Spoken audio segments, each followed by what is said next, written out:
Presented to you through me, Sunny. Here is a whole ass analysis on Mr. Puzzles and why he acts the way he does.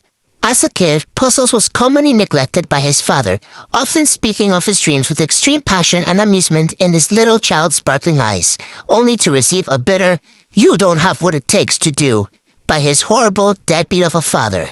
As a result of having to deal with his father's bullshit, Puzzles ended up having enough of the abuse and decides rather a creative way of Stewart's side. Well, not really that. More like inventing a TV that can hold in his conscience and can keep him alive.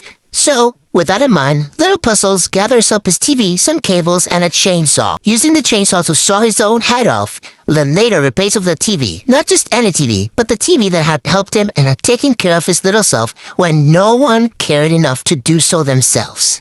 This TV twink sure has gone through a whole lot of shit, but he turned out somehow okay. I mean, except for his crippling anxiety and need to be perfect, and for everything he does to get 5 stars, because in his mindset, 5 stars equals perfection, and how else could he prove to his dear father wrong? No, he needs those 5 stars for approval.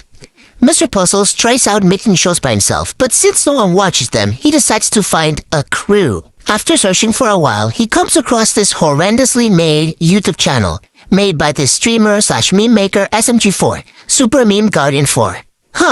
Maybe the best way to prove himself to his father could be by changing this shitty show into something completely perfect. Something that'll get him an easy win. Something that'll prove his creative vision. With all that in mind, he decides to kidnap the SMG4 crew, and he brainwashes them into his TV head, therefore ending up in a TV dimension, which is kinda like floating in space, but there's puzzle vision TVs everywhere. Floating. Now, when the SMG4 crew starts wondering where the hell they are, he sings the best villain song I've heard since ever, called Creative Control. And if you think I'm not about to analyze the hell out of the song, then you don't know me well. As you can see in this amazing song, which I'm not allowed to put because of copyright, Puzzles struggles a lot with his trauma. It is basically the entire reason as to why he so desperately needs those 5-star ratings. And the words he uses in this song, Creative Control, are actually quotes from his father. Yeah, that goes back to when he was a kid, and he so desperately wanted to own his own theme park. His father had crushed his dreams by stating, "No kid of mine will end up owning a theme park, such childish dreams. Besides, you don't even have what it takes to own a theme park. You lack creative vision." Such words had crushed Little Puzzles' hopes and dreams, resulting in him spending a large amount of his childhood in front of the TV in his room.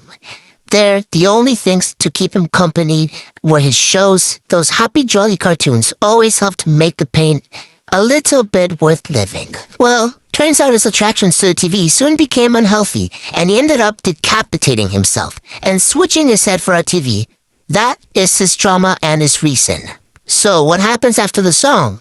Well, my friend, it turns out that if we skip through the entire Puzzle Vision arc, shitposts, and movie, we end up finding out at the end of What Fight 2024 that all Mr. Puzzles ever really needed was a friend. Someone who cared, someone who wouldn't neglect him, someone who'd make him feel seen.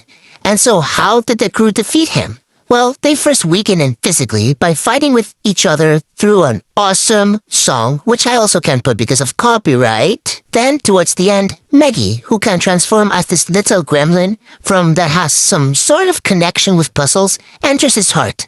No, literally, there's a gaping hole inside his chest. And SMG4 manages to launch Maggie into that hole. She wakes up in a whitish dimension where she sees Little Puzzles sitting neatly on the floor, human head and all. He's sitting in front of a TV when Mickey shouts at him, "Hey, give me back my friends." She ends up scaring the little guy, who freezes and starts shaking, running behind the TV as if it were gonna protect him. That shows that he'd possibly been hit before, most likely by his father. Anyway, Mickey ends up realizing that the way she approached Little Puzzles might not have been the best way to approach a small child. So, she transforms into Leggy. Little Puzzles, at hearing Leggy's little squeals, walks from behind the TV and towards Leggy. While still shaking and timid, he just stands there. When Leggy says, "Friends," and they end up bonding, with little Leggy earning Little Puzzles' trust. They end up hugging, and for the first time in a long while, he has fun and he giggles a little bit. Then, once the child in him is happy, Neggy now transforms back into Meggy, pops out of the portal, and that's when we see Puzzles with teared eyes. And just as he finally turns good, they punch him and throw him into jail, causing him to hate them once again. But that's a video for another day. Anyway, that's my analysis on the silly gay TV man. Like and subscribe. Goodbye.